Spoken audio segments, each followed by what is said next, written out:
Hello दोस्तों, आज हम पढ़ने वाले हैं आर्य सभ्यता। तो आज मैं जो आपको नोट्स बनवाऊंगी वो बहुत ही इम्पोर्टेंट होंगे और पेपर में उनमें से एक भी बाहर क्वेश्चन नहीं जाएगा। तो आइए मेरे साथ चलते हैं अब।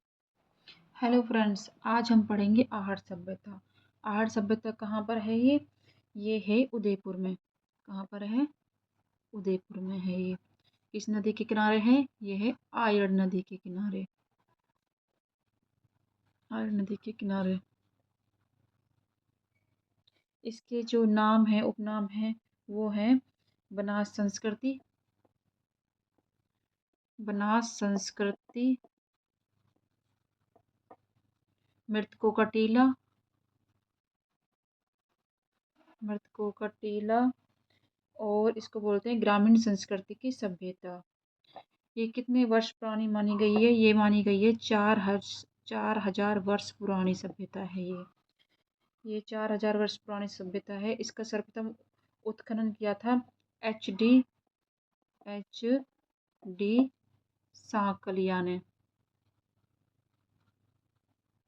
इस सभ्यता का सर्वप्रथम उत्खनन किया था एच डी सांकलिया ने। और सर्वप्रथम खोज किसने की थी इसकी? तो इसकी खोज की थी 1900 से 12 ईस्वी पूर्व, नहीं सॉरी, 1900 से 12 ईस्वी पूर्व इसको माना गया है। 4,000 वर्ष पुरानी सभ्यता है ये। और इसकी सर्वप्रथम खोज की थी इसकी अक्षय कीर्ति व्यास ने। अक्षय कीर्ति व्यास ने। और इसके बाद में रतनचंद्र अग्रवाल ने। रतनचंद्र अग्रवाल ने। अक्षय कीर्ति व्यास ने 1953 में इसकी खोज की थी। और रतनचंद्र अग्रवाल ने इसका उत्खनन किया था 1956 में। इसके बाद जो उत्खनन था वो किया था वी एन मिश्र ने और एच डी सांकलिया ने 1961 में। वी एन मिश्र और H D Sankalia, H D Sankalia ने उत्खनन किया था 1961 में किया था उसका उत्खनन। इसके उत्खनन के कितने स्तर हैं? उत्खनन के इसका स्तर हैं इसके 3 स्तर। तो उत्खनन के स्तर कितने हैं इसके? 3 स्तर। प्रथम स्तर को पत्थरों की अधिकता प्रथम स्तर में, द्वितीय स्तर में तांबे और कांसे के लोह उपकरण मिले हैं और तृतीय स्तर में मृदभांड मिले हैं। तो ये सभ्यता है जो बहुत ही इम्पोर्टेंट है, हर पेपर में आती है। इसके जो मकान है वो मकान बनाए जाते थे काले पत्थरों से। मकान काले पत्थरों से मिले हैं बने हुए। इस सभ्यता के जो मकान है वो काले पत्थरों से निर्मित हैं।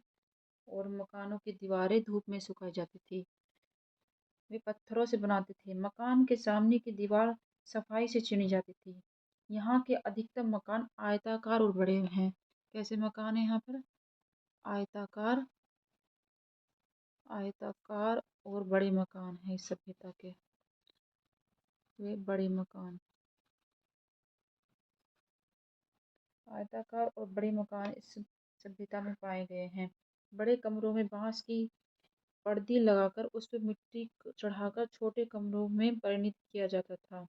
मकानों की छत पर बांस बिछाकर उस पर मिट्टी का लेप किया जाता था जिसे केलू कहा जाता है। मकानों की फर्श चिकनी मिट्टी में पीली मिट्टी मिलाकर बनाई जाती थी। इस सभ्यता में पानी निकालने की जो पद्धति है वो कौन सी है? वैज्ञानिक पद्धति। वैज्ञानिक पद्धति है पानी निकालने की। इसमें ये क्या करते थे? 15 से 20 फुट गहरा गड्ढा खोदकर उसमें मिट्टी के घड़ों को एक के ऊपर एक रखकर पानी सोखने का शोषण पात्र बनाया जाता था। जिससे ये पद्धति चक्रकूप पद्धति कहलाती थी। दूसरा क्या कहलाती थी ये? चक्रकूप, चक्रकूप पद्धति कहलाती थी। आहड़ के लोग कृषि करते थे और जो भोजन था वो पकाकर खाते थे। आधुनिक देहरादून के लंबे चावलों की तरह उच्च कोटि का चावल प्राप्त होता है आहड़ में। आहड़ में उच्च कोटि का चावल प्राप्त होता है। ये लोग उच्च कोटि का चावल खाते थे। उस कोटि का चावल खाते थे। और यहाँ मकानों में चूल्हे कितने मिले हैं? मकान में चूल्हे प्राप्त हुए हैं 2, 3, 6। तो इससे पता चलता है कि यहाँ पर पितृसत्तात्मक व संयुक्त प्रमाण होने का प्रमाण मिलता है कि भाई एक अगर संयुक्त फैमिली होती तो उसमें 5-5, 6-6 चूल्हे होते हैं। तो इसी प्रकार यहाँ पर एक बेल की मिट्टी की मूर्ति मिली है। बेल की मूर्ति मिली है, उसको बोला जाता है बनासियन बुल टेराकोटा। बनासियन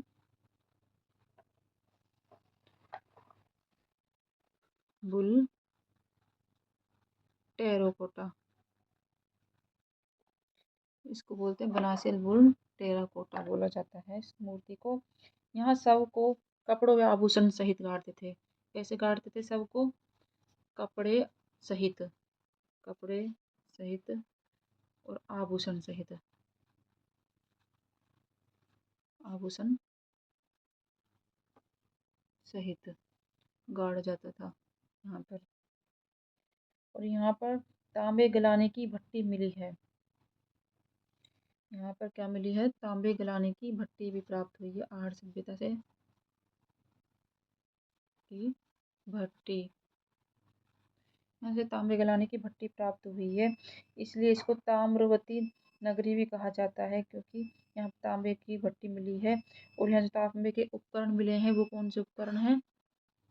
यहाँ पे तांबे के जो उपकरण मिले हैं वो हैं चूड़िया, चूड़िया, चाकू, तांबे की कुल्हाड़ी, तांबे की कुल्हाड़ी भी प्राप्त हुई है।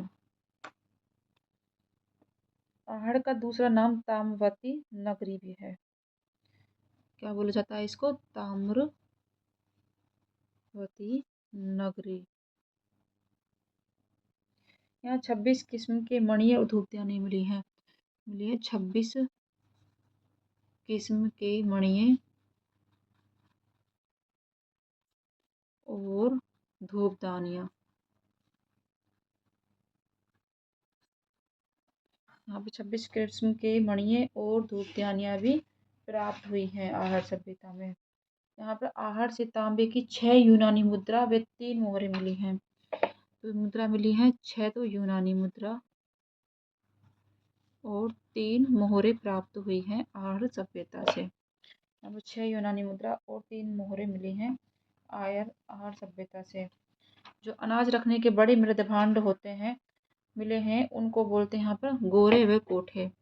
गोरे व कोठे बोलते हैं उनको, जो अनाज रखने के बड़े मृद भांड मतलब बड़े बर्तन मिले हैं जो अनाज रखने के, उनको गोरे और कोठे बोला जाता है। यहाँ पर छपाई के ठप्पे मिले हैं, जिससे पता चलता है कि रंगाई व छपाई का व्यवसाय उन्नत होने का अनुमान किया जा सकता है। आटा पीसने की चक्की मिली है। यहाँ पर नारी की खंडित मूर्ति मिली है जो कमर से नीचे लहंगा पहने है। एक बिना हत्थे का जल पात्र मिला है, जिससे पता चलता है कि ईरान में बलूचिस्तान में भी ऐसे मिले हैं पात्र। पता चलता है कि वहाँ की भी यहाँ पे सामान आदान प्रदान किया जाता था। आहड़ सभ्यता के नीचे के कालखंड को कालखंड प्रथम कहा जाता है, जो ताम्रयुगीन सभ्यता का द्योतक है। तो दोस्तों, कैसी लगी वीडियो हमारी? प्लीज़ कमेंट में ज़रूर बताना। अच्छी लगी हो तो शेयर एंड लाइक सब्सक्राइब ज़रूर करना। Thank you so much. एक बार हम फिर से पढ़ लेते हैं ये सब।